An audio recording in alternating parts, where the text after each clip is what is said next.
In 1983, a groundbreaking new indie band mixed folk, blues, and punk to create a cultural masterpiece. They were named the Violent Femmes. In this video essay, I will be telling you about their magnum opus, aptly named the Violent Femmes. Isolation. This album deals with three themes I would like to discuss. All of these concepts were, and still are, extremely relevant to adolescence. Our first theme is isolation. 4 songs directly mention it, but an argument could be made for nearly every song on the album. Gano's approach is from already feeling isolated, rather than its beginning. It is usually the cause of other themes in the album, like depression, suicide, violence, and sexual frustration. For this reason, I put it first in the video. Isolation is something I think everyone goes through at some point during adolescence. The album shows it as being constant and confusing. No real solution can be found, and drugs are the only temporary relief displayed. We see this in songs like Blister in the Sun and Good Feeling. The song that best encapsulates this is Kiss Off. It recounts a kid that's been bullied to his nerve's end. Eventually, with no one who will listen, he decides to commit suicide. At school, he is no longer bothered by his tormentors because he has cut all ties in his decision to die. It's a fun song, but the lyrics are, pretty heartbreaking. Sexual frustration. Possibly the most obvious and obscured theme at the same time I will be discussing in this album is our second one, sexual frustration. Gano was very brave to sing about this topic, in my opinion. Clearly, sex is something that teenagers think about, but it's rarely discussed in media. When it is, it's in more of a comedic or less honest way.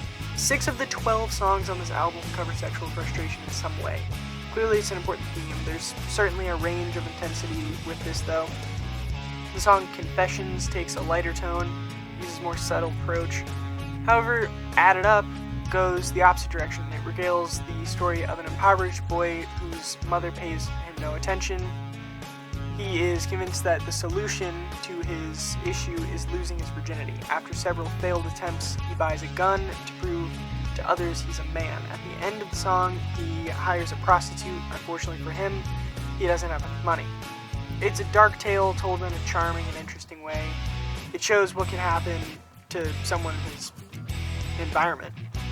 Rebellion.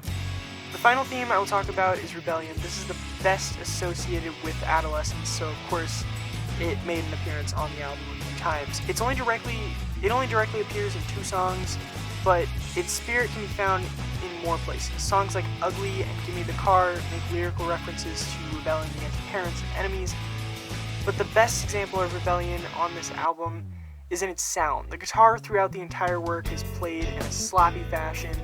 It uses complex chord and progressions, but you'd never know it. Most songs utilize an acoustic guitar played as if it were electric. They are rebelling against traditional folk and blues music by adding a punk edge to it. It's genius how the vocals are approached to show this as well. They're angsty, childish, and unrefined in every way. The sound of the album is rebellion, and by doing so, the sound of the album is adolescence. Does it hold up? As ridiculous as this may sound, I don't feel unqualified to make a definitive statement either way.